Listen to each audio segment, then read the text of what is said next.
நேற்று அதிகாலை ஏற்பட்ட தீ விபத்தானது நேற்று முழுக்க தீயணைப்பு வீரர்களால் தீயை கட்டுப்படுத்த முடியாத நிலையில் இருந்தது. இதனைத் தொடர்ந்து இன்று அதிகாலை கட்டடத்தின் வலதுபுறம் இடிந்து விழுந்தது. இதனைத் தொடர்ந்து தற்போது முன்பகுதி இடிந்து விழ தொடங்கி இருக்கிறது. தீயும் கட்டுக்கடங்காமல் எரிகிறதாக தகவல் கிடைத்துள்ளது.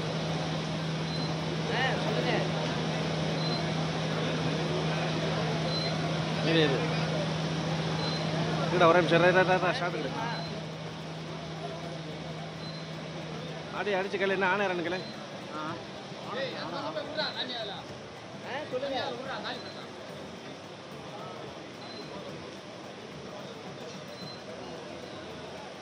நேற்று காலை தீ விபத்து சென்னை சில்க்ஸில் ஏற்பட்டது. இதனைத் தொடர்ந்து தீயணைப்பு வீரர்கள் தீயை அணைக்க மிகவும் போராடினர். ஆனாலும் தீ கட்டுக்கடங்காமல் எரிந்து கொண்டிருந்தது. இதனைத் தொடர்ந்து இன்று அதிகாலை கட்டடத்தின் ஒரு பகுதி இடிந்து விழுந்தது. இது தொடர்பாக பேசுவதற்காக நம்மோடு செய்தியாளர் ரகுவரன் இணைந்திருக்கிறார். ரகுவரன், தற்போது முன்பகுதி எரிந்து கொண்டிருப்பதாகவும் அது இடிய தொடங்கி இருக்கிறதாகவும் தகவல் கிடைச்சிருக்கு. அதை பற்றி விவரமா சொல்லுங்க.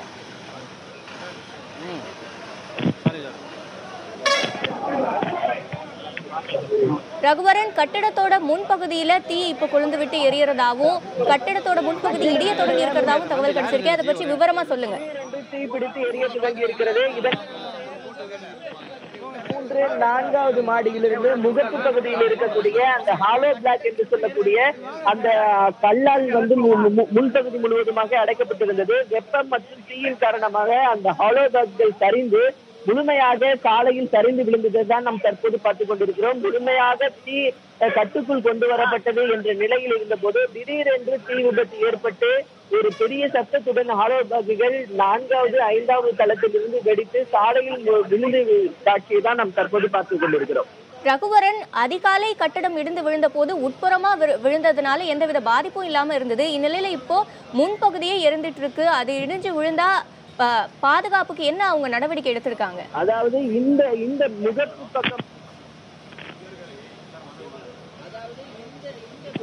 பக்கம் பாத்தீங்கன்னா உஸ்மான் சாலையில் இருக்கக்கூடிய உஸ்மான் சாலையும் கோடம்பாக்கத்தையும் இணைக்கக்கூடிய பெரிய பாலத்திற்கு அருகேயே இருக்கிறது.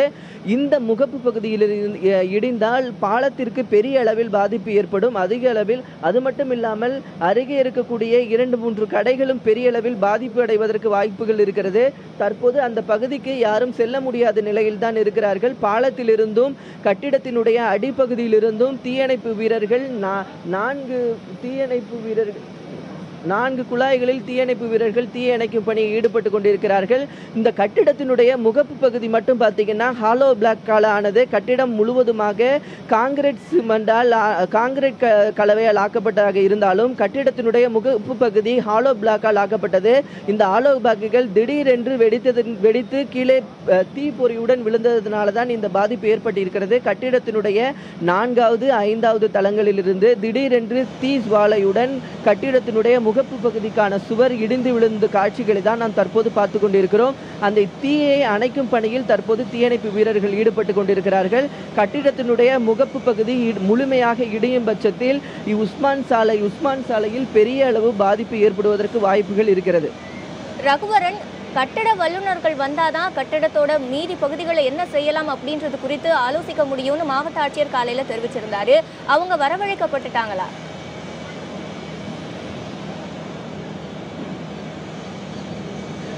கட்டிடத்தை ஆய்வு செய்வதற்கான அதிகாரிகள் அனைவரும் வந்த நிலையில்தான் திடீரென்று இது போன்ற ஒரு நிலை ஏற்பட்டிருக்கிறது. ஏனென்றால் கிட்டத்தட்ட 25 மணி நேரத்திற்கு மேலாக எரிந்து கொண்டிருக்கக்கூடிய ஒரு கட்டிடம்.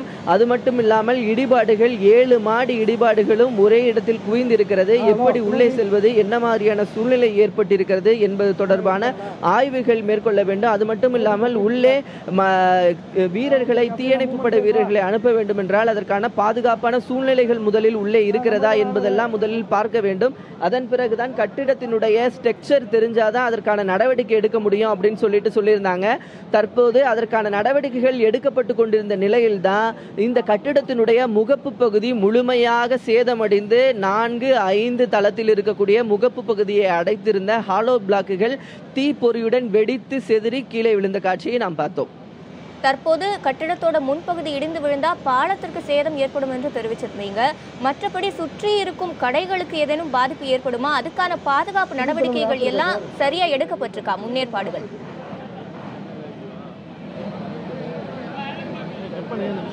கட்டிடத்திலிருந்து ஏற்கனவே அனைத்து அந்த சுற்றி இருக்கக்கூடிய கடைகளிலிருந்து அனைவருமே வெளியேற்றப்பட்டு விட்டாங்க. அந்த இடம் வந்து பாதுகாப்பான இடம் என்று பாதுகாப்பான இடமாக இல்லை என்று ஏற்கனவே அறிவிக்கப்பட்டு அனைவரும் வெளியேற்றப்பட்டு விட்டார்கள் தற்போது. ஆனால் அருகில் இருக்கக்கூடிய ஏற்கனவே அக்ஷயா பவன் என்று சொல்லக்கூடிய கட்டிடமும் காந்தி பவன் என்று சொல்லக்கூடிய ஒரு ஹோட்டலும் இரண்டும் நேற்று இரவு விழுந்த இடத்தினாலே பாதிக்கப்பட்டு விட்டது. அதன் மேற்கூரைகள் முழுவதுமாகவே உடைந்து விட்ட நிலையில் தான் தற்போது இருக்கிறது. மீதி இருக்கக்கூடிய கட்டிட முகப்பு பகுதி விழுந்தால் முக்கியமாக உஸ்மான் சாலையில் இருக்கக்கூடிய பாலம் பெரிய அளவில் பாதிப்படைவதற்கான வாய்ப்புகள் இருக்கிறது. பாலத்தில் இருந்துதான் தற்போது செய்தியாளர்கள் செய்திகளை கொடுத்து கொண்டிருக்கிறார்கள். பாலத்தின் ஒரு பகுதியில் இருந்துதான் தீயணைப்பு வீரர்களும் தீயை அணைத்துக் கொண்டிருக்கிறார்கள். அதற்கான நடவடிக்கைகளும் தற்போது எடுக்கப்பட்டு கொண்டு தான் இருக்கிறது. ரகுவரன், இன்று அதிகாலையில கட்டடத்தோட வலதுபுறம் இடிந்து விழுந்தப்போ தீயை அணைக்கும் பணியை தற்காலிகமாக நிறுத்தி வச்சிருந்தாங்க. அதுக்கு அவங்க சொன்ன காரணம் தண்ணீரை பீச்சி அடிக்கும் போது கட்டிடம் மேலும் இடிந்து விழும், அது பாதிப்பை ஏற்படுத்தும்ன்றது தான் அவங்க சொன்ன காரணம்.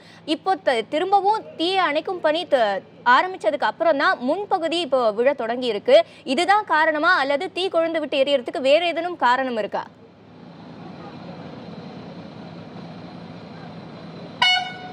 அதாவது கட்டிடத்தினுடைய ஒரு பகுதியில் இருக்கக்கூடிய இரண்டு கட்டிடம், ஒருங்கிணைந்த கட்டிடம் இது. நகை மாளிகை ஒன்று, துணிக்கடை மாளிகை ஒன்று, இரண்டுமே 7 அடுக்குகள் கொண்டது. இதில் நகை மாளிகை இருந்த பகுதியில் 2 தளங்கள் தான் நகை மாளிகை, மீதி இருக்கக்கூடிய 5 தளங்களும் துணிக்கடை தான் இருந்தது. அந்த நகை மாளிகை இருந்த கட்டிடம் முழுமையாக உடைந்து விட்டது. அதனுடைய முகப்பும் பின்பகுதி மட்டும்தான் இருக்கு. துணிக்கடையில அனைத்து கட்டிடமும் இருக்கு, 7 கட்டிடமும் முழுமையா இருக்கு. தற்போது எந்த மாதிரியான ஸ்ட்ரக்சர் உள்ள இருக்கு, அந்த கட்டிடங்கள்லாம் ஒரே குவியலா இருக்கா, எந்த மாதிரி இருக்கு, அருகில் இருக்கிற கட்டிடம் மேலும் விழுந்திருக்கு, அருகில் இருக்கக்கூடிய 2 கட்டிடங்கள் மீதும் விழுந்திருக்கு. அந்த 2 கட்டிடங்களுக்கும் எந்த மாதிரியான பாதிப்புகள் ஏற்பட்டிருக்கு, எது வழியா இந்த இடிபாடுகளை அகற்ற முடியும், எதை அகற்றினா இப்போ இந்த இடிபாடுகள் விழுந்து கிடக்கக்கூடிய இடிபாடுகளை அகற்றுவதற்கு கூட இதுக்கு வழி கிடையாது. அப்போ எந்த மாதிரியா இந்த விழுந்து கிடக்கக்கூடிய இடிபாடுகளை எதன் மூலமாக அகற்ற முடியும் என்பது தொடர்பான ஆய்வுகள்லாம் நடத்த இருக்கு. அது மட்டும் இல்லாம நேற்று காலையிலிருந்து எரிந்து கொண்டிருக்கிற கட்டிடத்தின் பின்பகுதியில் இருக்கக்கூடிய வலது பக்கமும் மிகவும் சாய்ந்த நிலையில் தான் இருக்கிறது. 2-3 பெரிய பெரிய விரிசல்கள் விழுந்திருக்கிறது. அதுலேயும் ஏற்கனவே அதில் நேற்றிலிருந்து 3 மாடி வரைக்கும் பெரிய குழாய்கள் போடப்பட்டிருக்கு, துளைகள் போட்டப்பட்டிருக்கு. அதனால கட்டிடத்தின் பின்பகுதியும் ஸ்திரத்தன்மை முற்றிலுமாக இல்லை. அதனால முற்றிலுமா வீரர்கள் செல்வதற்கு பாதுகாப்பு இல்லாத நிலை தான் இருக்கு. அதனால எந்த மாதிரியான நடவடிக்கைகள் எடுக்க வேண்டும் அப்படின்னு சொல்லிட்டு LNT அதிகாரிகளுடன் ஆலோசனைகள் மேற்கொள்ளப்பட்டு இருக்கு. அதற்கு நேற்றே 50க்கும் மேற்பட்ட பொறியாளர்கள் வரவழைக்கப்பட்டாங்க. அந்த அதிகாரிகள் இன்று வரவழைக்கப்பட்டு அதற்கான நடவடிக்கைகள் எடுக்கப்பட்டு இருக்கு. நீங்க தற்போது பார்க்கலாம், இங்கே காவல்துறை அதிகாரிகளும் தீயணைப்பு படை வீரர்களும் இந்த இடத்திற்கு யாரும் வர வேண்டாம், man at work, danger place அப்படின்னு சொல்லிட்டு அந்த ஸ்டிக்கர்களை ஒட்டும் பணிகளை ஈடுபட்டு இருக்காங்க. இந்த பகுதிக்கு யாரும் வேணாம் அப்படின்னு சொல்லிட்டு சிவப்பு வெள்ளை கலந்த தமிழ்நாடு அரசால் ஒட்டப்படக்கூடிய இந்த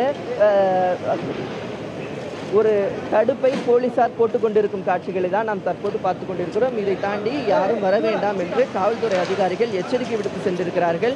இதை தாண்டி உள்ள பகுதி அனைத்துமே பாதுகாப்பற்ற பகுதி அப்படின்னு சொல்லிட்டு காவல்துறை அதிகாரிகள் அறிவிச்சிருக்கிறாங்க.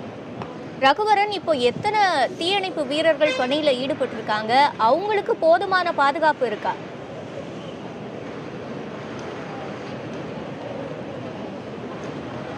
அதுதான் ஏற்கனவே 200க்கும் மேற்பட்ட தீயணைப்பு வீரர்கள் இந்த பணியில் ஈடுபட்டு இருந்தாங்க.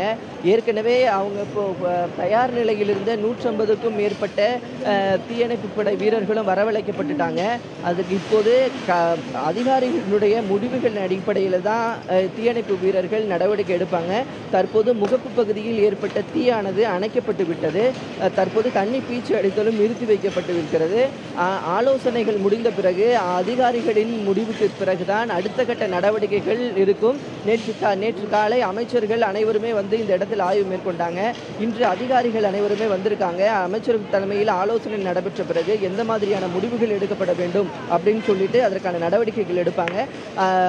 மாவட்ட ஆட்சியர் அன்புசெல்வன் அவர்களிடம் நாம் கேட்டபோது புதிய தலைமுறைக்கு அவர் பேட்டியளிக்கும் போது என்ன சொன்னார்னா, இது மக்கள் நடமாட்டம் அதிகரிக்கக்கூடிய பகுதி, உடனடியாக இதற்கான நடவடிக்கைகளை நாங்கள் எடுக்க இருக்கிறோம் அப்படின்னு சொல்லியிருக்காரு. இந்த தொடர்ந்து இடிபாடுகள் விழுந்து கொண்டே இருக்கக்கூடிய நிலையில அபாயகரத்தை கருதி இதற்கான நடவடிக்கைகள் எடுப்பதற்கு வாய்ப்புகள் இருப்பதாக தான் பார்க்கப்படுகிறது. தற்போது இந்த பகுதியை சுற்றி சிவப்பு வண்ணத்திலான ஒரு டை கட்டி இந்த பகுதிக்குள் யாரும் வர வேண்டாம்.